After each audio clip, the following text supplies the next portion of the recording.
Welcome back to the Alexander Society podcast. My name is Tim, and I am here after leaving the scene of a crime by escaping on InnerTube. With me here is my co-host Derek, who's here with 12 other people dressed like regular old Craigslist landscaping job ad people. How are you, Derek? I'm doing fine. Yours are getting really, really specific. That's always been the intention with mine. Like, uncomfortably specific. I'm doing fine. I think you've had one of those days. I've had one of those weeks. We're in that sort of mood, but we're here now. It's been a week for me too, so we've just been through the ringer. You didn't really tell me about your end, but I didn't give you time. Apologies, brother. It's just the same old. It's just fucking work. I've got the workload of two people, and I don't know if my manager that I have now is better or worse than ones I've had in the past, because she doesn't yell at me. Because at least if somebody was yelling at me or getting on to me, like I would know that I need communication of how I'm doing wrong. It doesn't have to be yelling, but I will still call it yelling if you're reprimanding me. But if you're not reprimanding me or just like don't do that, like that's not really managing someone. Like yeah, and she does communicate with me. It's just like sometimes it feels almost passive aggressive if that makes sense. oh, I hate those. I hate those so much. And I don't think it's meant to be passive aggressive. It's just like, "Hey, you doing this thing?" And I'm like, "No, because I've got like 8 other things to do right now. I'll get to it when I get to it." Yeah. Like you just said, we've both been through the ringer this week. I'm doing okay for the circumstances. So what are you drinking tonight, brother? Oh, what am I drinking tonight? So, I pulled out some for shooting. I got some Crown Royal that I got for Christmas. You know, it's kind of it's the poor man's fancy drink. It's very basic, but damn if I don't keep coming back to it. I really do like it. I like some of their flavored stuff. I'm just not I'm not a fan of their regular. It's great for mixing though. Yeah, I remember. I got this in a Secret Santa. It came in like a gift box set that had the full bottle with like the fancy velvet, or not fancy velvet bag, but like faux velvet bag, and it also had like a couple of like the single shot bottles in like one was like a vanilla, one was a green apple, and I downed both of those in one sitting and had myself a nice. It's not hard for the one shots. Yeah, and I had myself a nice easy night, and I've just kind of been steadily working my way through this stuff. I've been enjoying it. So, and then for my sips, I found this stuff. I try to avoid getting stuff just based on the label. We always say don't judge a book by its cover, but like most beers we do. I'm sorry, it's what happens. Yeah, this one, it turned out okay though. I did choose it because of the label, because on the front it said Texas Red, and then on the back it said Prostial. So this is Rar and Sons Brewing Company in Fort Worth, Texas. It's Texas Red American Amber, 12 ounces, 5% alcohol, and boy, oh boy, does this shit, it fucks. It fucks so hard. This is one of the best ambers I've ever had. It's really roasty. So like the bitterness isn't just like a straight like hoppy bitter. It's roasted, and it adds a really really good texture that makes it like a lot more relaxing than just like a straight sharp bitter. And I love it to death, and I'm so happy I got it. I love my state. God damn, I love you people. Anyway, Tim, what are you drinking? So, I'm dipping into the stuff you gave me. I am drinking the Peach Regent that you gave me. It's a 4.1 by Co-op Brewing. Berliner style. Why is it? It's a light beer. It's a Weiss. Yeah. With peaches. And then, speaking of fucks, I'm drinking that 18-year-old Florida Cana you gave me to try at. Oh, my heart. It's probably going to be lost on me because I am, again, not a rum guy, but like, it smells good. I gave it a whiff the other day, and I was like, ooh, that smells almost as good as the bamboo. I think it's going to be one of the smoother rums you've had, for what it's worth. And before we take our shots, I'm going to fill up my water, so that I can chase that down with, because I'm not great at liquor, as you already know. Yeah. Nah, I'm not gonna get up. It's literally right here now. I don't even have to get up no more. Like, I rearranged shit because of the couches. I'm, like, right next to my water cooler now. There's so much shit that would be really easy for me to do that would make my life infinitely more lazy. And I just don't do it for some reason, and I don't know why. I'm too lazy to be lazy. It's probably smarter that way. It's acknowledging your own ADHD. Like, I won't get out of bed half the amount I should if I do this. Well, I don't know what the fuck you're talking about. It's not an acknowledgement of anything. There's nothing going on in that decision. It just doesn't happen. I was talking subconsciously, but okay. All right. You ready to take our shot, sir? Sure, let's take our shot. Prost. Cheers. Normally, this is where I start out with, what do you know about BTuber? But no one knows who BTuber is, because it's a... All I know is that one meme I sent you that's just the hamster and the In a tube, yeah, it was beautiful. tuber. Before we get into it, I'm going to do this different than normal when we're covering a person. We know who BTuber is. I'm going to keep the mystery alive during the crime. I'm going to explain the crime and then tell you about the person. Okay, I like that. Okay, so as all fun and interesting stories start with, our story starts with a Craigslist ad, Derek. Oh, nothing good ever ended or started with a Craigslist ad. This Craigslist ad was listed in Monroe, Washington, reading, "Laborers with landscaping experience wanted for job in Monroe." Okay. Those who reached out to it, because this isn't an email or something, it was just like a listing board. It was like a newspaper. You didn't actually make any contact through the website. They were told to meet at one of two different locations, either in the Albertsons parking lot or Eagle parking lot there in Monroe at 11 a.m. on September 30th, 2008. The listing had two additional details on top of it. It had a pay rate, which was $28.50 an hour, which I'm about to look up because I should have looked that up. Whoo, boy, that is Good money today. Are there any landscapers in the country that are paid that much today? I'm sure there are. I mean, yeah, maybe like the ones that the ones that do the landscaping for like Bohemian Grove. I'm sure they get paid enough, but You want to take a stab in the dark at how much that's worth today? Because I just threw it into a calculator, sir. okay. Highest amount without going over 35. 41.34. Jesus, I was gonna say 40. I thought that was too high. Fuck. Yeah. $41 an hour. Oh my. I would whore myself out for 41.34 an hour. That is like a consistent 40 hours a week. I might like sacrifice like one of my small like my pinky finger. Yeah. I'd say If I could guarantee a yearly salary at that hourly wage, guaranteed minimum of 40 hours, I don't even have to be any promise of overtime ever. Like, I could be in basically the same role I'm doing now or whatever, where it's taboo to even get overtime. I could even get no PTO. I'd be fucking happy. This job listing had another thing, like I was saying. It had a uniform. okay, that's where it's like the pay thing was like a happy surprise. This one is like okay, what is this is a sex thing, right? No. So they were told to dress in a safety glasses or an equivalent eye protection, wear a ventilator mask, safety yellow vest, and a long sleeve shirt. And upon follow-up emails, it's preferred to be blue, specifically. Now, what all is coming together here? So, Now, for what it's worth, that is better than the GIMP mask that I was imagining. the whole, just like, you gotta go do landscaping work in a full GIMP suit. Yeah, I'm expecting, like, you better, when you're cutting my hedges, I demand you're wearing, like, a full latex bodysuit and, like, a ball gag. Like, I will accept nothing less.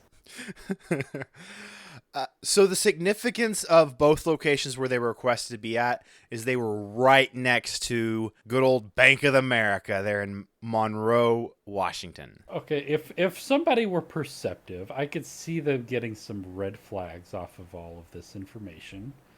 But It's a landscaping job. Banks get landscaping all the time. yeah, but I don't know. Maybe it is Craigslist after all. People are weird on Craigslist. This was also 2008. A lot of the caution we had around Craigslist or online wanted ads wasn't really as cautioned. Like, we didn't have the Craigslist killer yet. We didn't have people getting scammed a lot online. Like, it still happened, but the stories weren't, like, out there yet. Yeah, but even by that point, people had to know that, like, people on Craigslist are just weird. I mean, a little bit, but yeah. So, come the day, they have about, like, a dozen people between the two locations. They were told to show up and wait around for a supervisor. All the people who like answered the Craigslist ad. They were just supposed to stand around and just wait for a supervisor. 5 minutes after 11 o'clock, so 11:05, right on schedule, our Brinks truck shows up. The top off. I don't know if it was a weekly, daily, whatever. It's a bank, so it could be multiple times a week, to be honest. Because I know we get a Brinks truck multiple times a week at Walmart that's small, so who knows with larger bank. Excuse me. And as the driver, the security guard for the truck is unloading his bags of money, he's putting it on this little dolly thing to push it in, and there is one landscaper who is actually working, supposedly spraying hedges. That this part's like uncorroborated, to be perfectly honest. So grain of salt part of the story. We don't have anything on this. The landscaper was doing something. What happens next is he drops everything and he sprints to the security guard, and he's like close enough to take him by surprise, and pepper sprays the security guard in the face. Okay, I see the pieces are coming together now. Okay. Yes. And he grabs 2 duffel bags worth $400,000. Should have looked this up at the same time, but I clearly did not think ahead. We're going to look up how much 400,000 is worth today. I think we should sip every time you go and look something up. Okay. We got to take one for the earlier one. Yes, we do. So you want to take your stab in the dark, Derek? Okay. Okay, I'm going to guess 730,000 is how much it would be worth today. You overshot by a good amount. It's $580,000, $265.02. It's so weird that we're now doing like this is how much this is worth in today's money for a period of time that we were alive for and have memories of. I was fucking 10. You expect me to know how much the money was worth? I mean, I didn't know how much the money was worth, but like I had a conception of like, yeah, I've got $5. That's almost $400,000 went almost 1.5 times more. It was almost 1.5. It was almost $600,000 in today's money. Yeah, I'm just 16 years ago, Derek. Yeah, remember when footlongs at Subway were $5?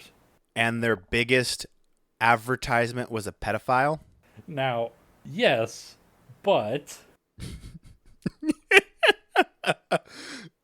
$5 subs. So, getting back to our case today, our suspect, like I said, runs up and he's dressed just like everyone else. He's got the safety vest, the long sleeve blue shirt, the mask. He doesn't have the respirator. He has a painter's mask, and he has a fake mustache on too. Was it a good one? I didn't see any photos of it, so I can't say one way or the other. I'm picturing either like a costume prop, like really realistic looking one, or just like a paper cutout, like handlebar. That would be hilarious. And he, like I said, he pepper sprays, grabs 2 bags worth $400,000, and he's making his getaway. And at a certain point, it is claimed, I don't know how, he makes a costume change as he's getting away. I assume he did this while he was like out of eyesight, not like while the guy's gaining on him to catch him up, because you just been pepper sprayed, whatever. I've been heard it was movie scene like costume change. Like he literally had a Velcro thing on where he just could rip it all off, and he was in a new thing. I was just thinking that like the basketball sweatpants that they could just rip off in front of them when they get put in the game. Yeah, essentially that. Like supposedly his whole landscaper uniform that everyone else was dressed in was just a whoosh off. They don't say what he was wearing after that, so maybe they didn't see it. And he's running. He makes it to a nearby riverbed instead of, like, driving away like a normal person. Hops on an inner tube that is attached to what is described as a zip line, but it's more like a come along or something. So it's like he's just cranking, going around from like one point to the other on the inner tube to meet up at a predestination with his getaway driver. He hops in the getaway truck and drives away. And there's really funny potential in recreating this in like a slapstick comedy. yes. But the guy who's doing it accidentally doesn't realize that he's on the wrong river and ends up in like a lazy river that just kind of goes in circles. He's like, I got away. Just paddling, or whatever his zip line thing, and he's getting to where he thinks he's about to hop off, and it's just the cops are right there. Oh, we're fucking stupid. Yeah. So, as this goes on, eventually, as the investigation, looking at it afterwards, does, they found that the inner tube was sunk in the river. Some pieces of the crime were basically sunk in the river, and they recovered it. He foundered the inner tube. Yes, he did. He sunk it. He scuttled it. He scuttled an inner tube so the enemy couldn't take it. I know it's not like it wasn't actually put on there, but I like the idea that he already knew what he would be known by, his epithet, and he had BTuber on the inner tube spray painted. I like to imagine that, and he's zip using like his come along, and just on the inner tube there's like BTuber on it. He's got like a piece of duct tape on. He's written in it on Sharpie, just fuck wagon. So he gets away. Police are doing their investigation. You'll never, like, I genuinely want to see how you think he got caught. Because it wasn't in the actual crime itself. He didn't leave anything behind that connected him to the crime. How did this man get caught? I don't know. 2008, he was bragging about it on MySpace. No, it's funnier than that. He was bragging about it on Craigslist. He posted an ad on Craigslist saying, "Help me count all this money." That would have been funnier than how he got caught, but how he got caught was funnier. So, and then the same guys that answered the first one came to the second one. So what happened is, this kind of crime was perfectly planned, perfectly scouted out. He cased this bank for months, our suspect. Tuber was like, planned it out methodically, right? Like, because you have to know the schedule that detailed to be able to plan this. Like, it took a couple months to plan out, right? Yeah. Tuber. He did a couple dry runs. Basically, he, like, didn't actually commit the crime, but, like, set up as if he was going to like, prep for that. And nearby, when he did one of his prep, like, dry runs, was a homeless man. And what did this homeless man do? Asked him for change. Nope, he took down his license plate because he's like, that man is suspicious. What? I guess what? What? What happened is, like, I think he had a mask or something. Like, a piece of evidence dropped during one of his dry runs, right? And the homeless guy recovered that, but also was like, that's weird. This guy probably looked like he was casing it, because casing a place looks like casing something. Like, as someone who works AP, you know when someone's casing your place. Like, it doesn't matter if they're going to actually commit it or not. They're just like, am I going to be able to do it? Am I, like, they're going to do it multiple times. They're going to do it whatever. And he's like, maybe he recognized it, maybe he didn't. Maybe he just said, something's off. I'm going to take down the license plate. I'm going to pick up, I think it was a mask. Don't quote me. And, like, when cops were looking around, he's like, I might know something. A couple weeks after the crime. I'm sorry. I guess homeless people, I imagine that's a life that gets boring after a while. But, like, I could not fathom a situation that I could possibly be in where I'd see somebody who seems suspicious and think I'm going to take down their license plate number and not just like, oh, better leave and mind my own fucking business. I don't know. I guess I'm just pathologically like opposed to the idea of being nosy, even if it turns out all right. I'm surprised about the amount of customers who like, aren't you gonna get his license plate? I can't go past this red line. Oh, I got you. Goes out, snaps a fucking picture of the person's license plate, or like jots it down in their head and is like, I got the license plate for you. I'm like, hell yeah, brother.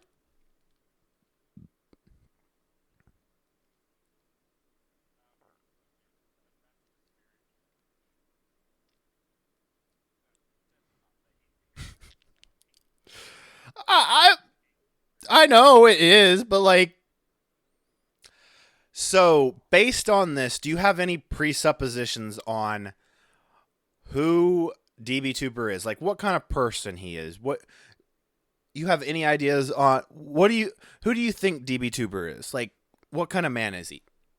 Okay, so here's the profile I'm imagining right now. And don't say anything until I'm done. Okay, pothead, chronically unemployed, got all C's in high school, weirdly good at building stuff in his basement. So only one of those might be, depending on how you look at it, correct. So DBTuber, um, also known by his legal name, is Anthony Curcio. So I'm going to go ahead and give Anthony Curcio's background for you. He was born September 1st, 1980. So he's going to be about like 44 this year. So he's 43 right now. This man was captain of both the football and the basketball team. Was not expecting that. This, so it didn't say he came from like privileged, but like medium to like upper end of middle class privilege is what I'm imagining. You know, kind of that background. It didn't go like too in depth into his like early years. Yeah, like dad owned like not a ritzy car dealership, but like a sort of lower end used car dealership. That kind of money, like a successful car dealership, that kind of money. I don't know what his dad did. It doesn't have it. I didn't look anything into the family because potentially these people are still alive. The actions of one man doesn't reflect the family, in my opinion. So I'm not looking into the family. He ended up being so good in both sports that he held actually honors and records for both. I think both. Probably definitely football. It didn't specify. It didn't go into the weeds on that. He ended up playing football for Ohio State. I want to say it's Ohio State University. Let me double check that because I didn't. That is a University of Ohio. that's still a really good program. I mean, like any D. Was he on scholarship? I did not get timeline on whether he was on scholarship. With him holding records, I would not be surprised. His privileged upbringing, I bet he had. I bet he was living life good. He was not struggling through college like we did. It was actually his father.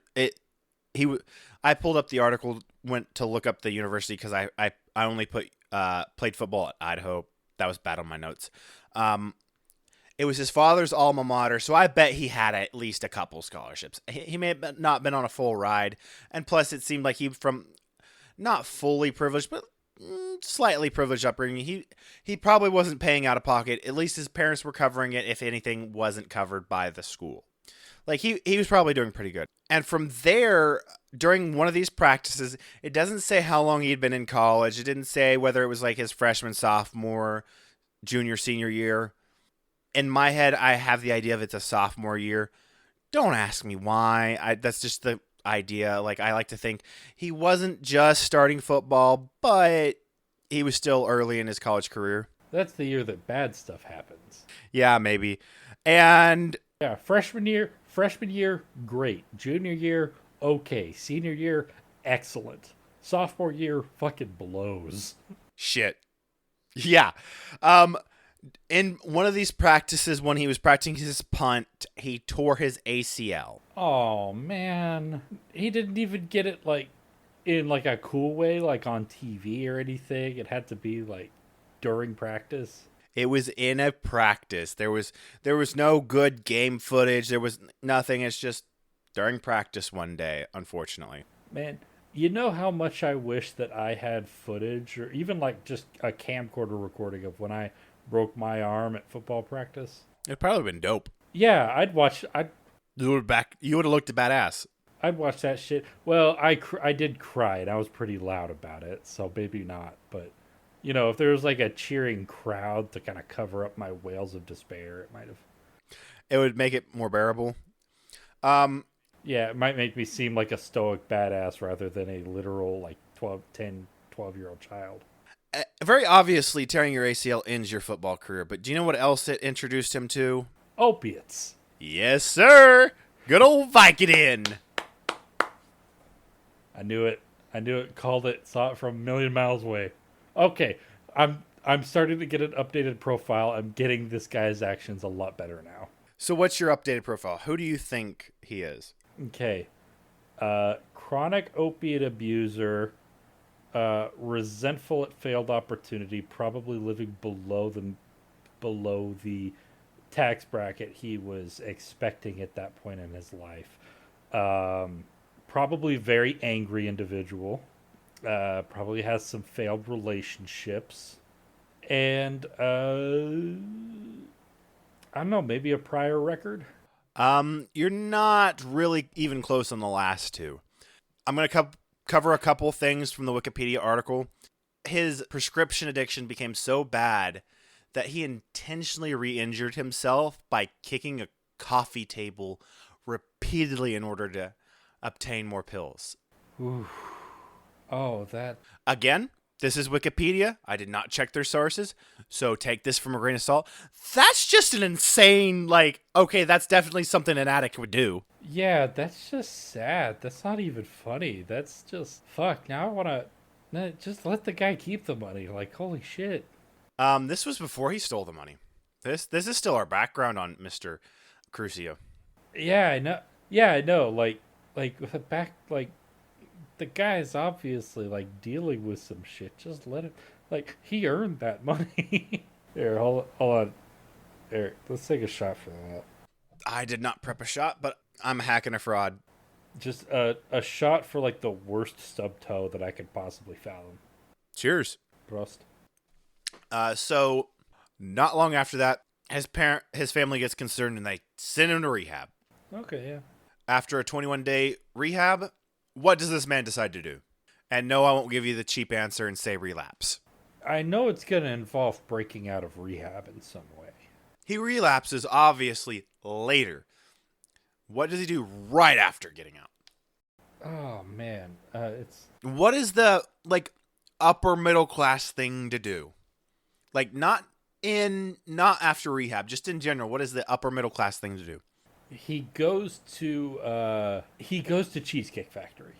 No, you motherfucker, that's... Okay. That is the middle class thing to do, though. Getting out of rehab and going to Cheesecake Factory is something a middle class... It has happened repeatedly in gated neighborhoods. Okay, this is another one of our take it from a grain of salt. I only found it in the Wikipedia article, but it's just more fun to the story. I'm just a little playing loose with our, Yeah, man, go for it. Necessarily don't believe this too much. He opens his first business. That's what I was getting at. The upper middle class thing is to start your own business. Oh, no, that's not... Maybe, okay. Maybe prior to the housing collapse, that was the middle class thing to do. Now it's just to inherit your parents' business. Or live a worse life than your parents did. Yes. Yeah. And it was called Tony's Gaming. Do you know what Tony's Gaming was? Oh, did he open a casino in his garage? No, but close. What he did is he sold casino tables and other... I'm assuming it says gaming merchandise, but gambling equipment, I'm assuming. I sell addictions and addiction accessories. I sell addiction and addiction accessories. Boy, I tell you what. Bobby. And almost immediately after he opened up, he expanded his business into commercial spaces and storage. Okay, so did his Wait, okay, so I'm confused. Did he just get out of rehab or did he break out of rehab? He completed a 21-day stint. Oh, okay. I thought that he had like broken out. No. This was he completed the program. Okay. I was really confused as to like why his family was allowing him to do this. But No, he completed his program. okay, so he's starting to grow his business. Okay, so we've already established that this man has a history of a different kind of addiction, but an addiction nonetheless. And now he's getting involved in the business side of gambling. I'm getting a feeling this guy's about to get into some pretty deep debt. That is not a factor at this point, unfortunately. Although that's a good guess. Like any other time, it probably would be debt. Because within the first couple months of being open to the public, it was immediately shut down because he didn't have the right permits. Oh man. See, okay, this guy, if he had lived like 200 years ago, like he'd be like a frontiersman in the mountains with like just the most insane stories you've ever heard about survival. Yeah, definitely. But now we live in modernity, and he's just a pill addict with a failed business. And reject modernity, embrace Mountain Man. Because of this, he relapsed. Well, well, no fucking shit, dude. You didn't have your permits. What the fuck were you expecting to happen? What? Okay, at this point, this is like I'm not gonna put up with this. Um, there's an insane part of this Wikipedia article that I did not read yet, and again, along with the gambling part of the story, we don't know how true it is. I'm going to read to you because it is a little bit insane. Supposedly, he became aware that the raid was actually influenced by a local real estate broker who had financial interest in the local casino, and he tried to sue, but all the local attorneys had already been like not bought off, but like discouraged from doing it. And supposedly, Tuber, aka Curcio, and some of his friends broke into the casino's owners' like businesses and removed computers, files, and other documents he owned. It doesn't say they stole them; they just removed it. Oh, they did a what is it called? Operation Snow White. They Snow Whited them. Maybe Yeah, have you ever heard of Operation Snow White? I have not. Okay, I can't remember if that's I think it was some sort of it was named after some sort of Disney princess. It was like the largest breach of classified FBI documents in the FBI's history, and it was carried out by Scientologists. After this, he ended up graduating from Washington State in '04. And remember how you said multiple failed relationships? No, he married his high school sweetheart. Her name, yes, he married Emily Curcio. I don't know her maiden name. She doesn't have her own Wikipedia, so I can find it. And then they settled in Seattle and had two daughters. And they started what is called a real estate company. Everyone else describes it as he just flipped houses. Like he started a business flipping houses. And our crime happens in '08. Why did he commit the crime in '08, Derek? Oh, that's what okay. That's okay. That makes so much sense now. Shit. All right. Explain it for our audience at home, Derek. A guy who made his living off of buying houses for cheap and then flipping them. Uh, his business is destroyed by the 2008 housing bubble, the housing bubble popping in 2008, and when all of the housing prices just suddenly shot up. Yes, but to add on to this fact is around the time that his first gambling business shut down, and because we're connecting the gambling business It's still a little bit iffy whether or not that actually happened. I didn't see any reliable sources talking about it other than the Wikipedia, and I did not vet their sources. Um, he relapsed.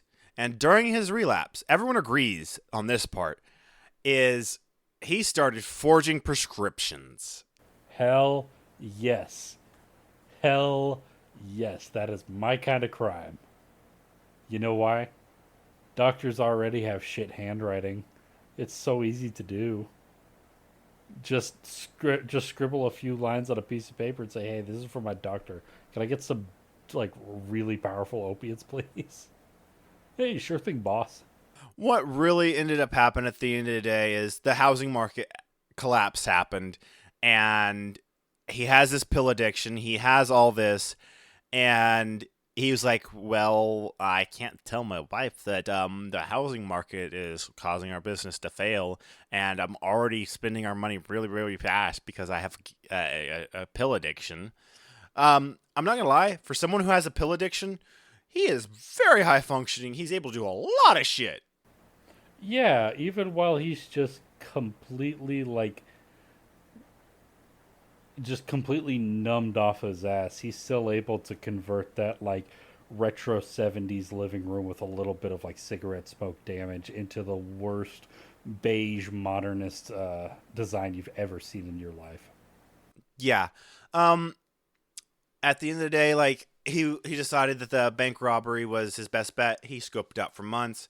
Like I said, he did a couple dry runs, and at that time, the local homeless man ended up seeing him and took down his license plate because like he was already kind of caught circumstantially, and they knew it was him.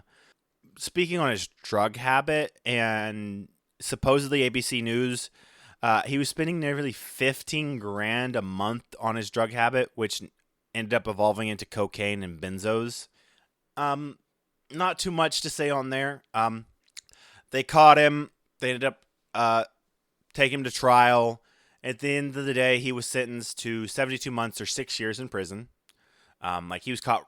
They got him. Like he wasn't slick as like the initial crime was amazingly well executed, and like if it hadn't been for his planning phase, he might have gotten away with it. Like some of the evidence the that they found later, like might have gotten him, might not have been strong enough. Maybe made the case a little weaker, but like once the homeless person saw the license plate registered to his wife, um, it's a male, so it couldn't have been the wife. Oh, the husband, obviously, yeah. Um, he got sentenced to jail, and while in jail, he actually started off having a little bit of relationship issues with his wife, Emily, but by some miracle, they didn't divorce. He gets out, he turns his life around, he becomes I did not start that off well. He becomes an author, and he writes books about like my daddy's in jail. This like he starts he becomes a force from good supposedly. Like I don't know what he's actually doing today, but like he's a motivational speaker. He's turned his life around. I think this is the first time we can say on Mystery Docket our our subject ended in a good place. Yeah, it doesn't sound like he's like a bad guy. I mean, besides the flipping houses thing, everybody who does that is inherently evil. But I I disagree on a small percentage. There are some people who will buy a house, live in it temporarily, sell it for a modest markup, and move on. Those people I don't have an issue with. yeah, that was just a joke about how the about the design choices that a lot of house flippers take. And Oh no, there are some really fucking scummy house flippers. I think like this is probably hyperbolic, but like 95% of house flippers don't give a shit, and they just are trying to make a profit. But I'm talking about like the 5% that they see a house, they're like, I don't want to live this place forever, but I'd like to turn this into a real beauty. And it these are the flippers that actually treat it like an artwork. Those people I respect. yeah, in general, my opinion is that house flipping is a profession that is not necessarily made of people like this, but it definitely attracts people who are too dumb to be slumlords. Exactly, my brother. But yeah, it just sounds like this guy he wasn't a bad guy. He's just It, that's even the point at the time. So it's 2008. It is the financial crisis is in mid swing. The reason why he got his epithet is because everyone was against the banks. It's FDI insured. There's no one's out money if he had gotten away with it. And sentiments against the banks. And they're like, okay, he didn't harm anyone permanently. He only really pepper sprayed him just to distract the guard. He got away. And he does it like a Chad and escapes on a fucking inner tube. yeah, like the whatever negative karma he gets from pepper spraying that guy is more than made up for by the positive karma he gets from stealing from a bank in 2008. Like it Ace, exactly. Like, this crime is impressive. Like, if you told me this story and excluded all the information about the actual criminal, I was like, there's no way this guy has a pill addiction. There's no way this guy has a drug issue at all. Like, how do you plan a crime while being on a $15,000 a month drug addiction? Okay, yeah, I think this is the first episode that you've given me where I'm like, the crime actually makes this guy seem like way cooler after I find out more about him. Like he became this. Like, this is genuinely one of the, like, no one dies. This is like one of the coolest episodes we've done. Like, I think we've only done one episode. Like, I think the DIA episode is the only time no one died other than this. No DIA. Someone did die. This is the only episode no one dies because Blucifer killed someone in DIA. Yeah, this. I don't know. I think this guy is cool. I It's genuinely an impressive feat. Like, raging addiction issues, trying to fill your habit and make up for the financial crisis, gets away with it almost, and he doesn't do anything morally wrong, in my opinion. Like, should we really be robbing banks? No, but, like, there's insurance, all that. No one's truly harmed. Yeah, there is a movie with like a very big or like a really like asterisk level inspired by true events about this guy's life where he's portrayed as just a superhero. I want to see a slapstick comedy movie of this story, like, obviously based on true events kind of movie where, like, they don't really tell it right, but, like, just tell the story of BTuber, and it would be a fucking amazing comedy movie. Like, this story has so much potential as, like, a full-blown major motion picture. Like, it'd be hilarious as a movie. I'm not gonna lie. Like, you play it up like you did with remember that I can't remember the actual name of the movie, but these women work at, like, the place where money is, like, decommissioned, destroyed, and they Money Heist or something like that. I think is the title. And they come up. It came out in, like, mid to late 2000s. Damn. Okay. It came out mid to late 2000s or maybe early 2010s. I don't know the exact year. Where they were supposed to be destroying money, but they're not accounting properly for this money once it receives to our facility. Let's start, like, stealing some of it, hide it away, and they get away with it forever. They get caught for a little bit, but at the end of the day, they couldn't prove how much they got because they're not accounting for the money that's being destroyed properly. How do you account for, like, okay, they stole some money that was being destroyed. How much did they get? They hit it on their it was a good, hilarious movie. I think if you take that same kind of vibe with this story, it would be amazing. Or we could get Quentin Tarantino to do it and just add like 80 murders in there somewhere. Don't forget the explosions. And the explosions. Gratuitous feet shots. Yes, But the story would be, as the FBI is closing in on Anthony, he's actually killing all the fake landscapers, but he's actually covered his crimes where they don't ever connect it to him, and he still gets out like normal. That's how the Tarantino movie would go.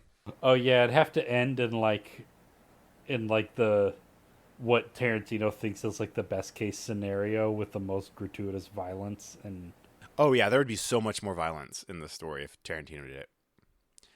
I would like to see this story adapted like in the way as like based on true events movies go, but like it still fits that vibe. It's still close to it, but Tarantino did it, and he like actually like tones down his like deaths, murders, and all that, and it's just faithful enough where it's not thrown away. But that'd be a fucking amazing, honestly. that's not Tarantino's. That's not Tarantino. Like Tarantino doesn't have to do it, but like his his cinematography style, like the way he shoots shots would be amazing for this. Not necessarily his storytelling elements. Why I just thought of this. Co-directed by Quentin Tarantino and Adam Sandler. Yes, that's what this needs. Adam Sandler is the main director, but like the cinematographer is actually Tarantino. Like he's not in charge. He's not the director. He's just in charge of the shots. Tarantino as shot direction for an Adam Sandler directed movie would be. I want to see a movie like that so bad now because that would be so amazing. I might actually just blow my brains out in the theater. So before we forget, my sources were historylink.org's article on DBTuber by Phil Daughtry, usatoday.com, the article by Martin Rogers, and then the vocal.media article by Edward Annison. And then obviously I mentioned earlier certain things I could not corroborate done on the Wikipedia article. I did not vet any of their sources, so take the Wikipedia parts with a grain of salt. I think I did a good job on saying what parts were Wikipedia and we shouldn't trust too much. So what do you think of DBTuber, Derek? I don't know. I want to have a beer with him. Oh, I would so have a beer with this man. I want to go, go wait for like a nice balmy summer day and grab some beers and go on like a float trip down a river with him. We buy special inner tubes for like a photo shoot that just say DBTuber Mark II. And the other one says fuck wagon. I love that so much. Yeah, I think of all of the episodes you've done so far, I don't want to blow my brains out at the end of this one. So good job. I thought this was to add to my sources. Actually, I found out about this subject and was slightly influenced by the Mystery Files episode from on DBTuber from Watcher. Apparently, they were a team that were originally with the BuzzFeed articles, people like doing stuff, but their coverage of like I really like their Mystery Files stories. Like they're fun. It's got a little bit of like a I don't want to say lowbrow, but like simplified, not quite childlike, but like very palatable to multiple audience humor to it. And like it's fun, but certain parts I'm like, you could have made some more fun. You could have gone more risque and made it funnier, in my opinion. But like my humor doesn't apply to everyone. Any thoughts before we head off for the night, Derek? No, just neat guy and a really funny story. I hope he has fun telling this to his grandkids if he has any. I genuinely think this is a story for the history books for him. Like, yeah, he fucked up. Yeah, he was addicted. But, like, at the end of the day, like, he got out in 6 years. He's still married. Like, it may have been a dark point in his life for him.